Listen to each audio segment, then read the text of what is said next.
This is your second lesson on probability. We're going to tackle some of the more difficult problems now. You will solve more complex probability problems. You will recognize and solve probability problems with mutually exclusive and independent events. Let's start with this problem.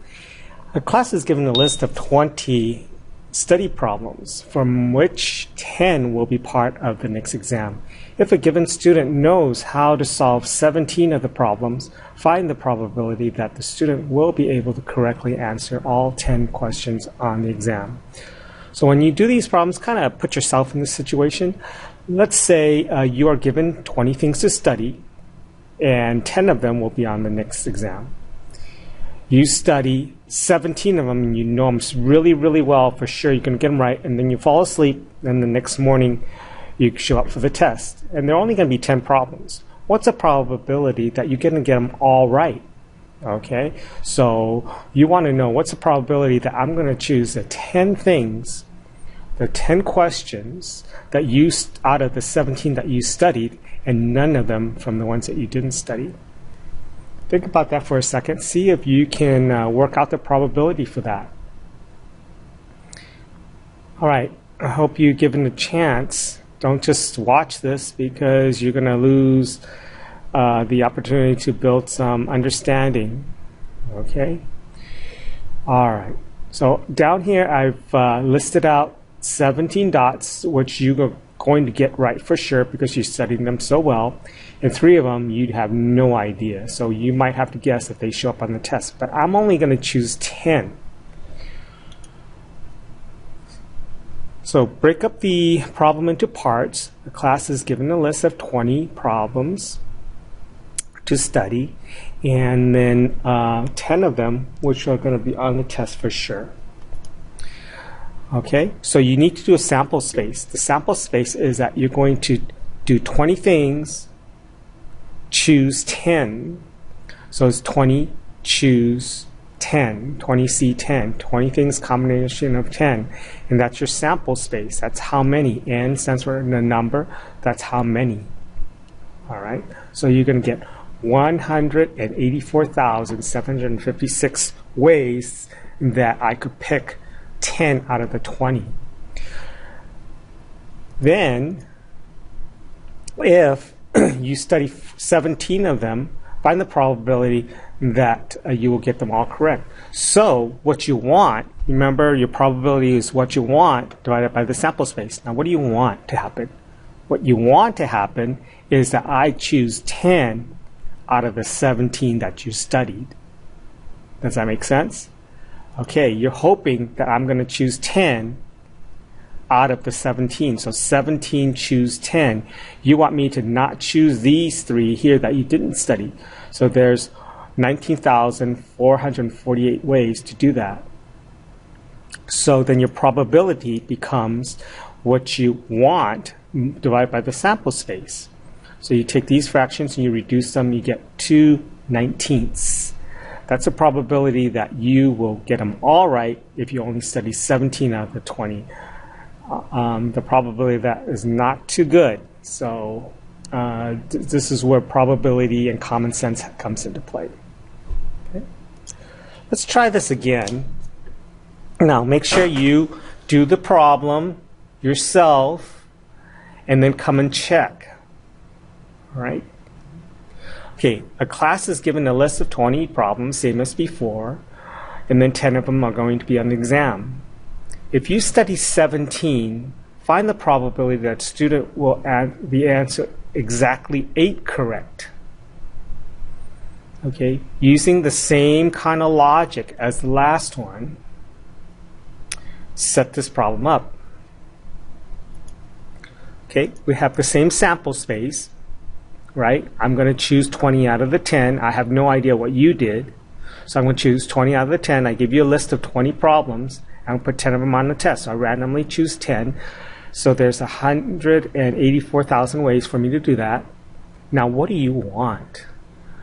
Okay? It's not what you really want in reality. You want to get them all right. But what the problem says you want is you want to get 8 of them right. So Here's the common sense part.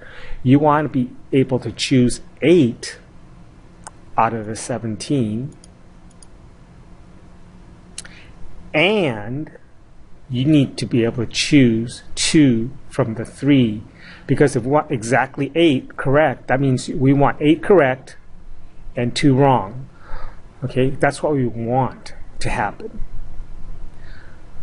So I know ideally, if you were a student, you don't want 8 right. You want them all right. But in this problem, we want 8 right, and we want to get 2 wrong. So it's 8 out of 17 that we're going to get right, times, remember, the counting principle says you multiply your different ways, right?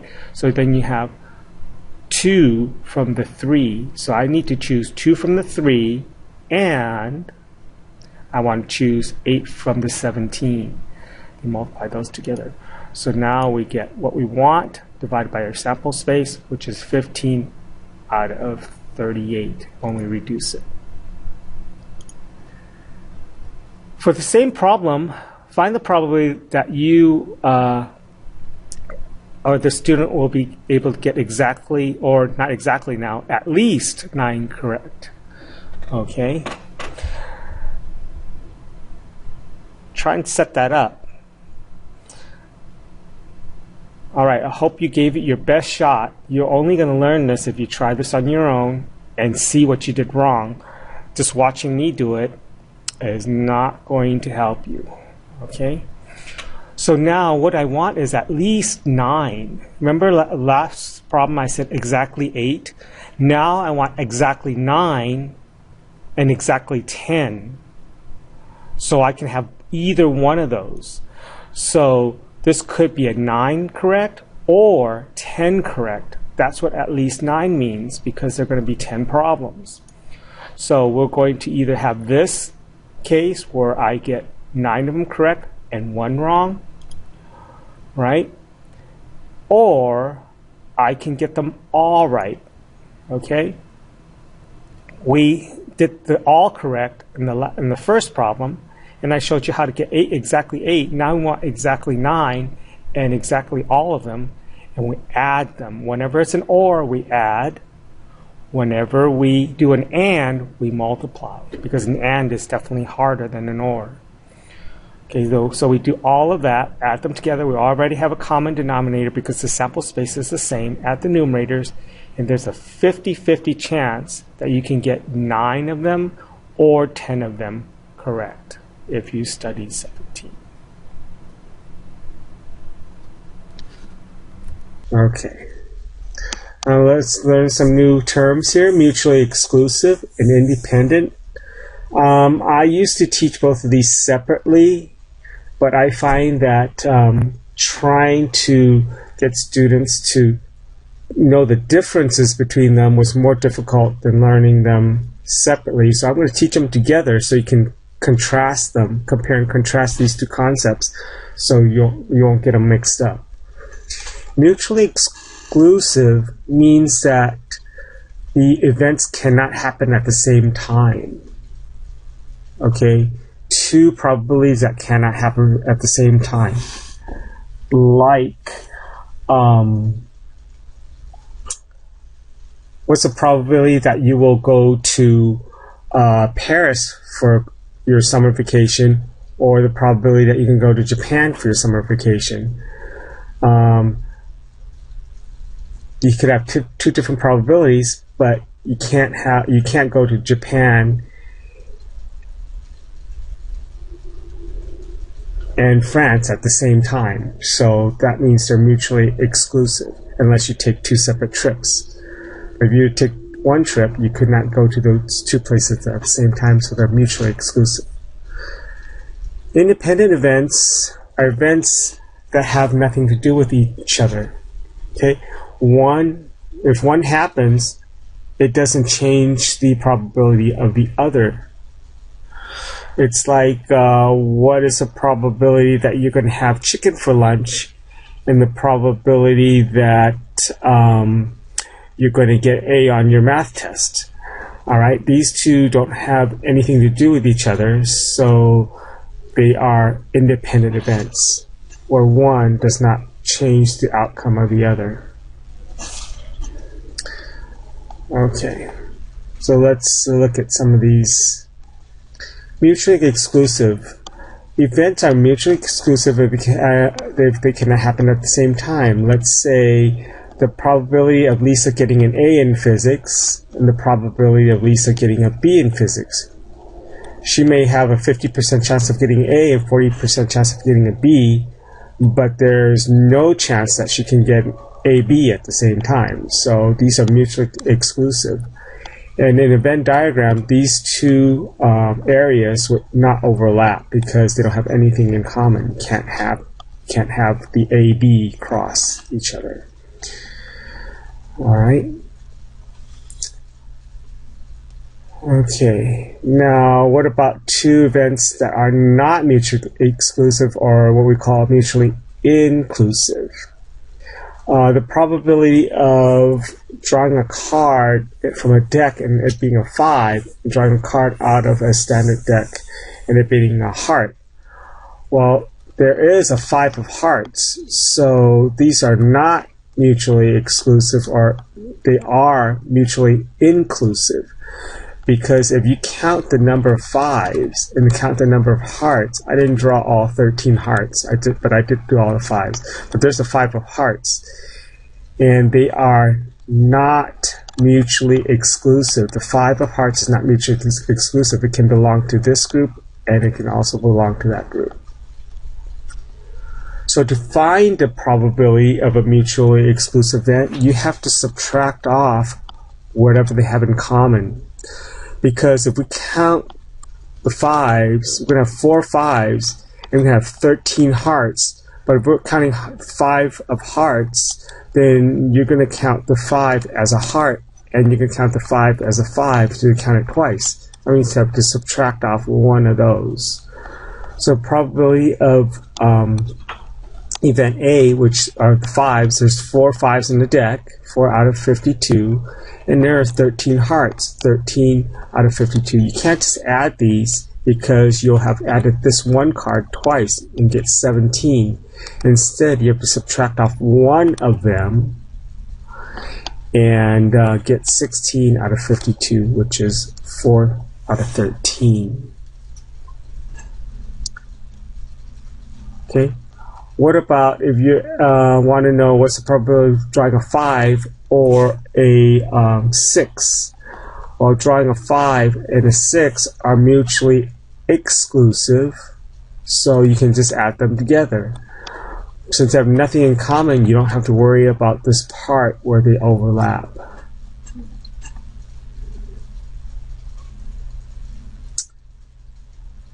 One card is selected from a deck of 52 cards. What is the probability that a card is either a heart or a face card? Face card is one with a king, queen, or a jack, and then a heart. So these are not mutually exclusive because you do have cards that are face cards and they are hearts at the same time. So you're going to do the hearts. There are 13 hearts in the deck. There are 12 face cards. We have 4 kings, 4 queens, and 4 jacks, so that's 12. You have to subtract off 3 cards, the king of hearts, the queen of hearts, and the jack of hearts, because you counted them as a heart, and you also counted them as a face card. So you subtract that, so you get 22 out of 52, which is 11 out of 26. Talk about independent events. Independent events are independent if one has nothing to do with the other. The probability that it's going to rain tomorrow is 20%. The probability if you flip the quarter tomorrow is 50%. So if you want to find out if it's going to, what's the probability it's going to rain tomorrow and you're going to flip a coin, it's going to end up to be 50%, you're going to have to multiply these because this is an and means multiply, or means add. So it's 0.2 or 20% times 50%. That means it's 10% chance that tomorrow you flip a coin, it's going to come up heads, and it also rains. Okay, make sure you always answer the question being asked. If they ask how many ways, how many, then it better be a counting number. It better not be a fraction. It can be 0, 1, 2, 3, 4, 5, and so on. It can be up to 650 million, but these are all how many. Probabilities are always some kind of fraction answer, either as a percent, either 1 out of 2, or 50%, or 0.5, and all these numbers has to be less than 1. You can't have a probability that's over 100%, or 1.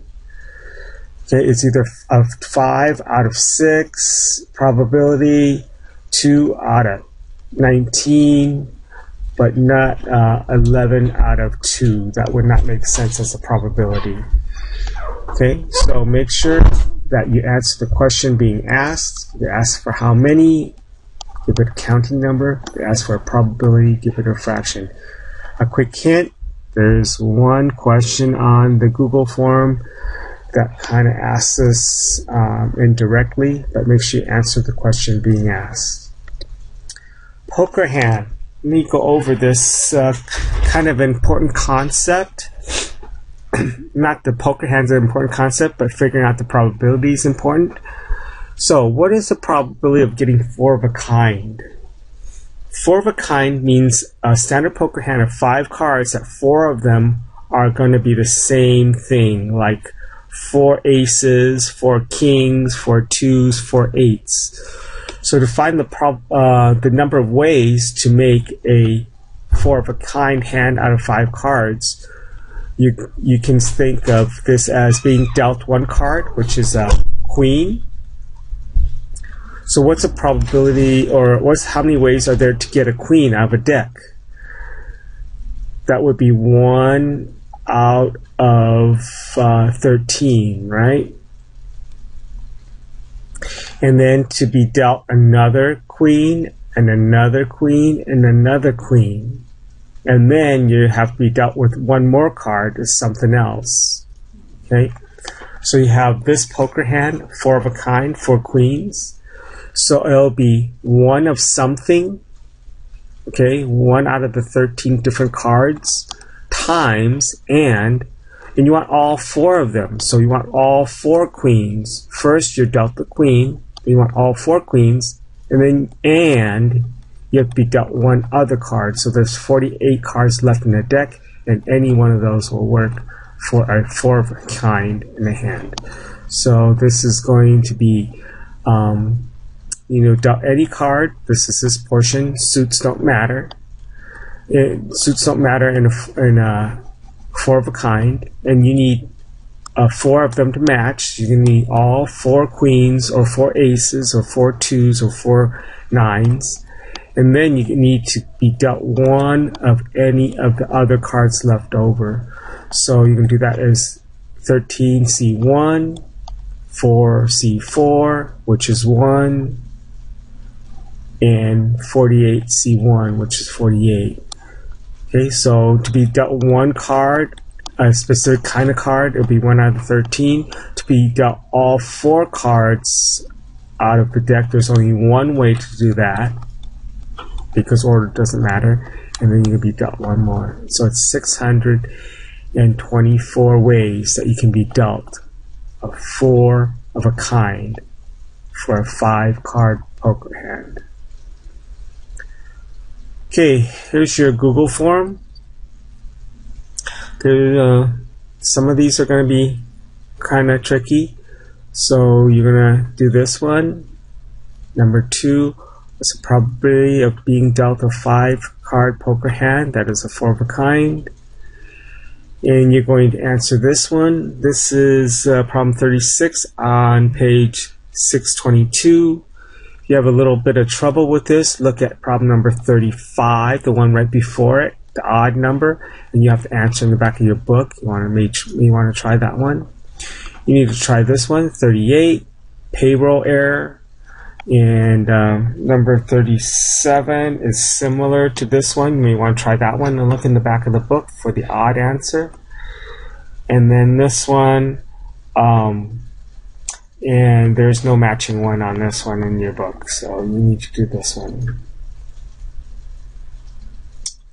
All right, that's it.